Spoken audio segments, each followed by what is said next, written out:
श्री स्वामी समर्थ. स्वागत आहे तुमचे आपल्या सोन चाफा या चॅनलवर. आज पुन्हा एकदा तुमच्यासाठी एक नवीन बोधकथा घेऊन आलेली आहे. नक्कीच ही बोधकथा तुमच्या जीवनाला एक प्रकारचा मार्ग दाखवणारी ठरणार आहे. त्यासाठी ही कथा शेवटपर्यंत जरूर ऐका. नक्कीच जर तुम्हीही एखादं ध्येय साध्य करण्याचा प्रयत्न करत असाल तर नक्कीच ही कथा तुम्हाला तुमच्या ध्येयापर्यंत पोहोचवणारी आहे. फक्त त्यासाठी कथा शेवटपर्यंत ऐकावी लागेल आणि त्यातला जो बोध आहे तो तुम्हाला ऐकून कमेंटमध्ये देखील सांगावं लागेल की नेमकं तुम्हाला यातून काय शिकायला मिळालं. तर चला मग फार वेळ न घेता आपल्या बोधकथेला सुरुवात करूया. एक चित्रकार असतो. खूप सुंदर चित्र काढायचा, अतिशय सुंदर की ते चित्र बघितल्या क्षणी जो कोणी व्यक्ती ते चित्र बघेल त्या चित्राच्या प्रेमात पडेल इतकं सुंदर त्याचे चित्र असायचे. पण त्याची एक सवय होती. चित्र काढलं की तो प्रत्येकाला म्हणजे विचारत बसायचा की ह्या चित्रामध्ये काय कमी आहे, काय कमी आहे, आणि तो प्रत्येकाला त्या चित्रातील कमी विचारायचा. आणि जसं जसं त्या चित्रातील कमतरता विचारायचा तसं तसं प्रत्येकजण त्या चित्रातील कमतरताच सांगायचा. कोणीही त्याला म्हणत नव्हतं की चांगलं चित्र आहे. आणि मग तो ही गोष्ट ऐकून निराश व्हायचा, दुःखी व्हायचा आणि घरी येऊन पुन्हा आपले प्रयत्न सुरू करायचा. अशातच त्याचा एक जवळचा मित्र होता. तो मित्र मात्र त्याला नेहमी सांगायचा की अरे, तुझ्या हातामध्ये कला आहे आणि खरंच तू खूप सुंदर चित्र काढतो आणि यावर मी तुझा मित्र आहे म्हणून तू विश्वास ठेवू नको, तर खरं सांगतोय, मी एक प्रेक्षक म्हणून तुला सांगतो की हे चित्र खूप सुंदर आहे. तू जे चित्र काढतो ते प्रत्येक चित्र सुंदरच असतं. पण याचा त्या मित्रावर काही विश्वास बसत नाही आणि तो ठरवतो की नाही, मी असं चित्र काढेल की त्यामध्ये कुणीही बोट दाखवणार नाही किंवा काहीही कमतरता काढणार नाही. आणि जर तसं झालं तरच मी पुढे यामध्ये म्हणजे माझं जे करिअर आहे त्यामध्ये मी पुढे जाईल. जर माझं आता हे शेवटचं चित्र त्यामध्ये जर लोकांनी कमतरता काढली तर इथून पुढे मी चित्र काढणार नाही, असं तो ठरवतो. आता याचा मित्रही घाबरतो. अरे बापरे, याने असा काय निश्चय केला आणि आता याचं कसं होणार, कारण याला सवय होती प्रत्येकाला विचारत फिरण्याची. मग आता हा काय करतो की रात्रभर जागरण करतो, खूप सुंदर चित्र काढतो, त्यामध्ये विविध प्रकारचे सुंदर असे रंग भरतो आणि एक छान चित्र त्याच्या डोळ्यासमोर तयार होतं. आता हे चित्र इतकं छान, इतकं सुंदर असतं, इतकं सुरेख असतं की तो स्वतःच्या चित्राच्या प्रेमात पडतो. त्याला वाटतं की नाही, यापेक्षा सुंदर चित्र मी इथून मागे काढलेलंच नाही आणि हे चित्र असं आहे की यामध्ये कुणीही चूक काढणारच नाही, असा त्याचा अगदी ठाम विश्वास असतो. कारण त्याचं अंतर्मन त्याला सांगत असतं की हे चित्र खूप सुंदर आहे. तेवढा त्याचा मित्र येतो. तो त्याच्या मित्राला सर्वप्रथम दाखवतो आणि सांगतो की बघ, मी एवढं छान चित्र काढलं ना की आता यामध्ये कोणीही कमतरता काढणार नाही. आता हे ऐकल्यानंतर तो मित्र म्हणतो, ठीक आहे, तुझं चित्र छानच आहे, मी तुला सुरुवातीपासून सांगतोच आणि आजही मी तेच म्हणेल की तू इतकं छान चित्र काढलं आहे की मी त्याच्या प्रेमात पडलेलो आहे. पण तरीही आता तू प्रत्येकाला विचारत फिरू नकोस. तू फक्त एक काम कर, हे चित्र घेऊन शहराच्या मध्यवर्ती ठिकाणी जा आणि त्या ठिकाणी एका बोर्डवर हे चित्र लाव आणि त्या ठिकाणी एक टिप लिहून ठेव की ह्या चित्रामध्ये ज्याला जिथे जिथे कमतरता आढळेल तिथे तिथे एक काळा टिप करायचा आहे आणि काळ्या रंगाचा स्केच पेन देखील तू त्या ठिकाणी ठेवू नये. अशा प्रकारे तो त्या ठिकाणी हे चित्र लावतो, अशी एक टिप लिहितो आणि काळ्या रंगाचा मार्कर स्केच पेन तिथे ठेवून येतो. आता दिवस जातो. इकडे हा खूप आनंदात असतो की माझ्या चित्रामध्ये आज कमतरता निघणारच नाही. त्याच्या मनामध्ये जराही शंका नसते की कोणी त्याला नावं ठेवेल आणि तो अगदी संध्याकाळी त्याच्या मित्रासोबत घाईघाईने जिथे चित्र लावलं होतं त्या ठिकाणी बघायला जातो. पण जेव्हा त्याच्या डोळ्यासमोर जे चित्र दिसतं ते बघून त्याच्या पायाखालची जमीन सरकली, त्याच्या डोळ्यातून अश्रू आले आणि त्याचा जो आत्मविश्वास होता तो पूर्णतः ढासळला होता. त्याच्यामध्ये काहीही उरलं नव्हतं, कारण त्याचं जे चित्र होतं ते पूर्णतः काळं झालेलं होतं. लोकांनी त्याच्यामध्ये इतक्या चुका काढल्या होत्या की त्याचं जे चित्र, ओरिजिनल जे चित्र होतं ते त्या ठिकाणी दिसतच नव्हतं. सगळीकडे काळ्या रंगाचे टिपके त्याला दिसत होते आणि त्याचं चित्र कुठेतरी त्या काळ्या टिपक्यांच्या खाली दबलं गेलं होतं. हे पाहून तो अगदी कोसळून गेला, ढसाढसा रडू लागला आणि मित्राला म्हणाला की आता इथून पुढे मी चित्र काढणार नाही, कारण माझ्या हातामध्ये तेवढी कलाच नाही, माझ्यामध्ये तेवढे गुणच नाही, माझ्यामध्ये तेवढी क्षमता नाही. आता असं बोलल्यानंतर त्याचा मित्र ते चित्र घेतो आणि त्याला थोडं सावरतो आणि घरी घेऊन जातो. आता त्याला सांगतो, ठीक आहे, तुझं हे जे करिअर आहे ते सोडून द्यायचं आहे ना, तो खुशाल सोड.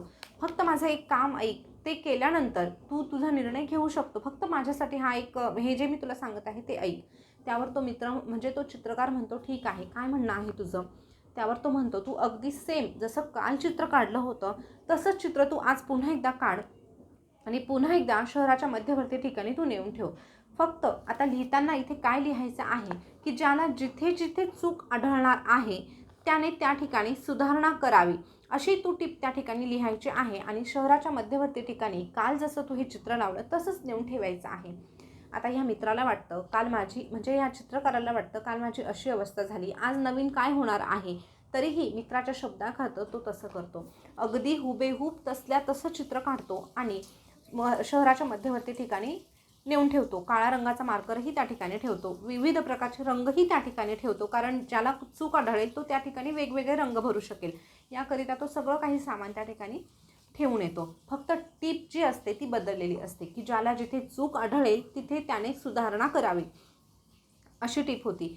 आता दुसरा दिवस येतो, पूर्ण दिवस जातो, संध्याकाळ व्हायला येते आणि हा वाट बघत असतो की खरंच आज जेव्हा मी त्या ठिकाणी जाणार आहे तेव्हा मला कळेल की माझं नेमकं कुठे चुकलं आणि खऱ्या अर्थाने मला एक प्रकारचं मार्गदर्शन मिळेल, कारण ज्या लोकांनी माझ्यामध्ये चुका काढल्या नक्कीच ते मला मार्गदर्शन देण्याचं देखील काम करणार आहे. आणि असा विचार करून तो मित्रासोबत त्या शहराच्या मध्यवर्ती ठिकाणी जिथे चित्र लावलेलं असतं तिथे जातो. आता तिथे गेल्यानंतर त्याच्या डोळ्याला जे दिसतं ते बघून तो अगदी हैराण होतो, कारण त्याच्या डोळ्यासमोर जे चित्र असतं ते अगदी काल जसं होतं तसल्या तसं होतं. त्यामध्ये कोणीही सुधारणा केलेली नव्हती आणि हे बघून त्याला खूप आश्चर्य वाटतं.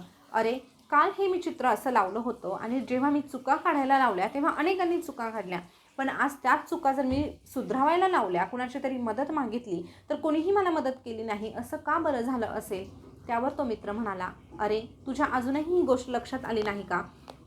आपल्यामधल्या चुका दाखवण्यासाठी सगळेजण पुढाकार घेतात, पण त्या चुका सुधारवण्यासाठी किंवा जर आपल्याला मदतीची गरज असेल तर आपल्याला मदतीचा हात देण्यासाठी कधीही कोणीही पुढे येत नाही. पण आपण इतके मूर्ख असतो की ह्याच लोकांच्या नादी लागतो आणि आपण जे ध्येय गाठायचं ठरवलेलं आहे ते सोडून देतो आणि ह्या लोकांच्या म्हणण्याप्रमाणे वागू लागतो. आणि धड आपल्यावर वाईट वेळ आली तर ही लोकही साथ देत नाही आणि आपलं ध्येय तर आपण अगोदरच सोडून बसतो आणि सर्वनाश हा आपला स्वतःचा होत असतो. इथे लोकांचं काहीही जात नाही, लोकांचं काहीही नुकसान होत नाही.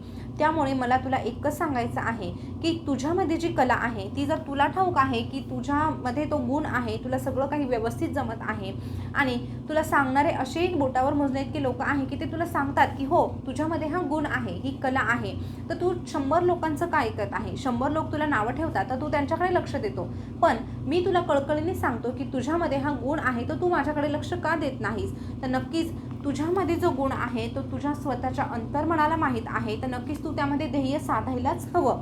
पण कुणाच्या सांगण्यावरून लगेचच तू दिशा बदलतो हे कुठेतरी चुकीचं आहे. कारण ही एक गोष्ट पुन्हा एकदा सांगतो की लोक फक्त चुका दाखवतील पण लोक मार्गदर्शन करणार नाही, लोक मदत करणार नाही.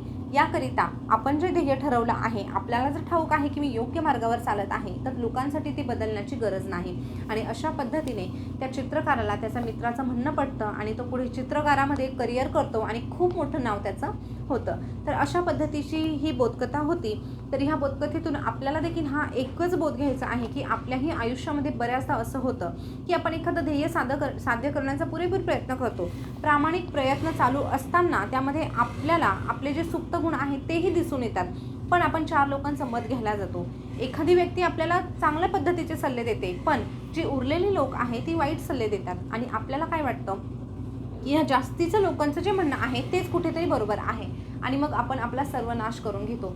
त्यामुळे लोकांचं मत घ्या, लोकांना विचारा, परंतु जेव्हा निर्णय घ्यायची वेळ येते तेव्हा आपल्याला काय वाटतं हे ठरवणं गरजेचं असतं.